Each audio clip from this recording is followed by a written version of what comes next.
What the emotional cycle is like with the malignant covert narcissist is it's like being punished for being the imperfect caregiver. You see, this person needs perfection in the environment. Anything that is out of sorts, she will invalidate it.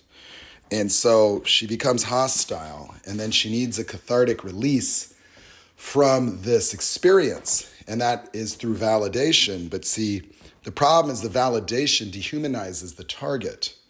And so over time, you will deteriorate in the darkness. And so those splits will become worse and worse and worse. But what happens is that once the rage has been executed and she feels a release of that, she retransforms into the idealized child that is like really peaceful, loving, and safe and secure, and wants to cling closely to that safety.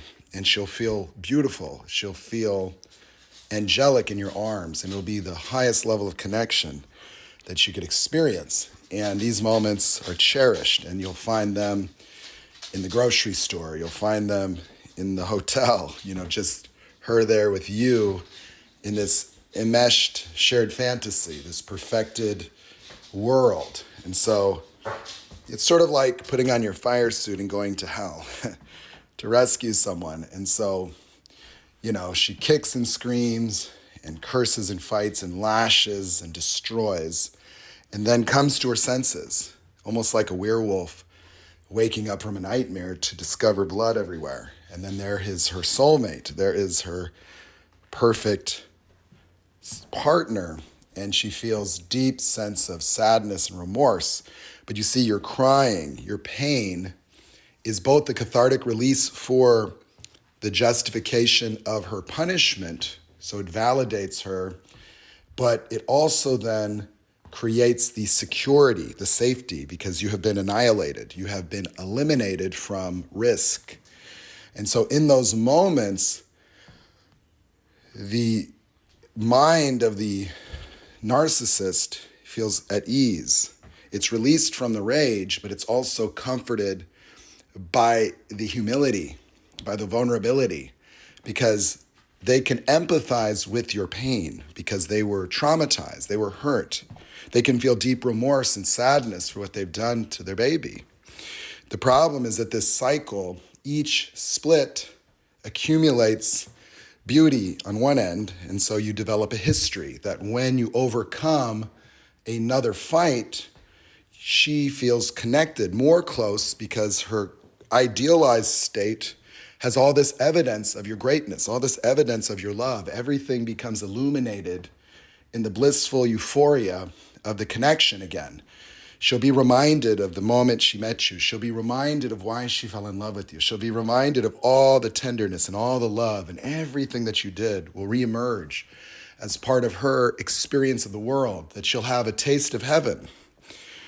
But that taste is brief, because the moment anything from the past, anything pertaining to the darkness emerges in you as a reminder, it triggers her defenses.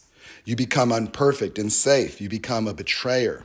You become what that demon wants to destroy again. And then when it does it, it keeps accumulating grievances. And so every time they get triggered into either cycle, it has evidence, you see, because the beingness of rage is like a demonic entity, because it is a neurological capturing of a child that's hurt, preventing access to the other dimensions of the cerebral cortex, where the memories are gone, where the only thing that they see is all the evidence of what's broken in you, what's not perfect, and a total invalidation of everything that would have been good is now a manipulation, now a lie, now a betrayal, now a narcissistic manipulation on your part, because they will relate to their niceness. They will relate to what they do to get what they want. They will relate to their own masking. And as a basis of understanding your motives, will invalidate everything you do. And there is nothing you can say, because you are now invalid. You are now manipulative and wrong. Okay? So when they come out of that again, after another episode, they go back to the ideal, And the worse that they get, the higher level of betrayal, the more they try to destroy you. If they admit it, if they clear it, they will feel even more connected to you because you are safe enough to accept their transgressions and imperfections that the narcissistic mask is hiding. But this creates more vulnerability and hostility. And depending on the reality, you see, the danger for the malignant narcissist is to encounter a real empath, is because at the end of the day, she will be aware that you are purely good. She knows that. And she can't say you're a narcissist without lying. And so the vast contradiction within her is that she prefers narcissists because when she destroys them in the end, she feels a certain catharsis, a certain sadistic release because the narcissist is the objectified external threat that made her this way. And so she's the justice for the person that hurt her, but she's replaying her childhood in every relationship, trying to seek the missing comfort that she feels was taken from her.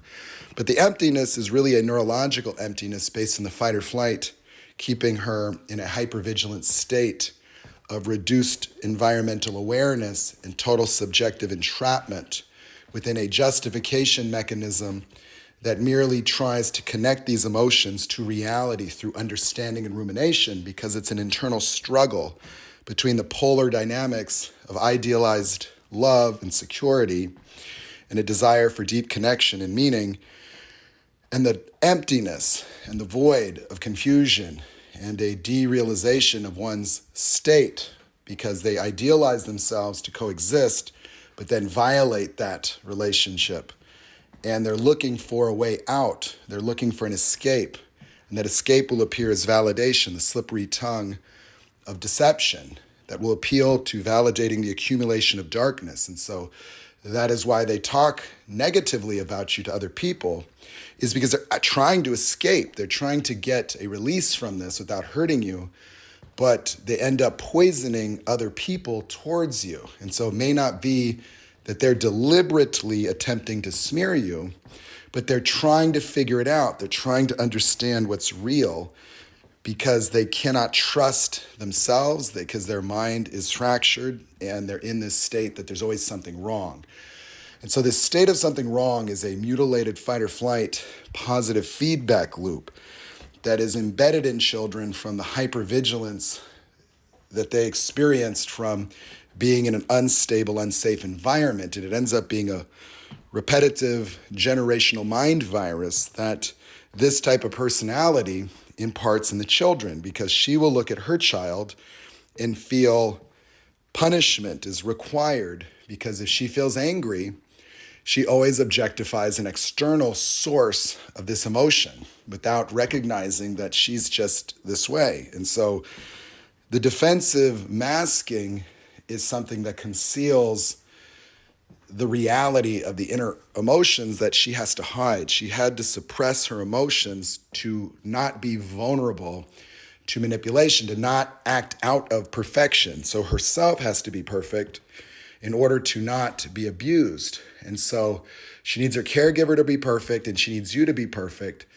And the level of rage is so high from the level of trauma and abuse and suffocation.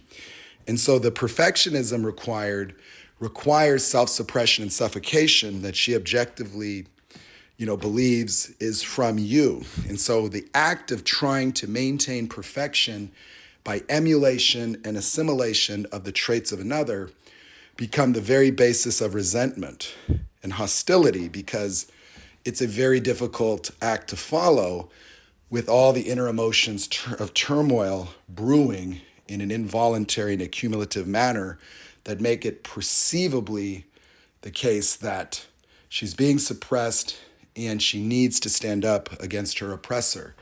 But what's suppressing her is actually the need to attempt to be perfect around you, that she thinks is necessary given the emotions that tell her you're dangerous and unsafe. And so she's attacking her own experience of herself and essentially sabotaging in an eventual destruction of the other person.